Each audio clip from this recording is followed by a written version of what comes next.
No doubt అందులో అది జరుగుతున్న మాట వాస్తవం. బట్ అక్కడ ఆయన కారణం అంటే నేను అక్కడ కనుక్కున్న దాని ప్రకారం 3-4 నెలల నుంచి భీమవరంలో జరగట్లేదు ప్యాకెట్.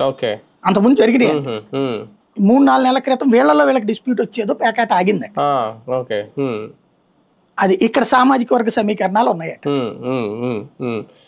నష్టపోయినటువంటి వాళ్ళు ఈయన దగ్గరకు వచ్చారు. అది సార్ ఒక కోణంలో మీరన్నట్టు చాలా ఫిర్యాదులు కానీ కొన్ని సమస్యల విషయంలో ఎక్కడ ఏం జరిగినా పవన్ కళ్యాణ్ గారు పట్టించుకోరా, పవన్ కళ్యాణ్ గారు చూడండి, ఇవి డైరెక్ట్ గా పేపర్లో వార్తలు కూడా వస్తున్నాయి. మాకు కాకినాడ జిల్లా పేపర్లో కూడా చాలా వస్తూ ఉంటాయి.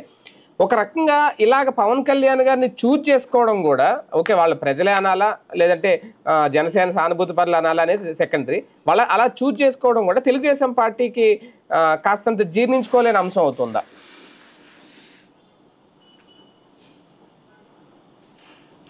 అంటే ఇక్కడ ప్రధానమైనటువంటి అంశం ఏంటంటే తెలుగుదేశం జీర్ణించుకోవడం అనేది కాదు. ఇక్కడ ఎదురవుతున్నటువంటి అతిపెద్ద సమస్య ఏంటంటే పవన్ కళ్యాణ్ మీద హోపే ప్రభుత్వాన్ని గెలిపించింది. తెలుగుదేశం 100% విన్ కాల, బీజేపీ 100% విన్ కాల, జనసేన 100% విన్. ఎందుకని? చేంజ్ చేస్తాడు ఈయన, కానీ ఈయనకి పూర్తి బలం లేదని భావించిన ఈయన ఎక్కడ పోటీ చేస్తే అక్కడ గెలిపించాడు.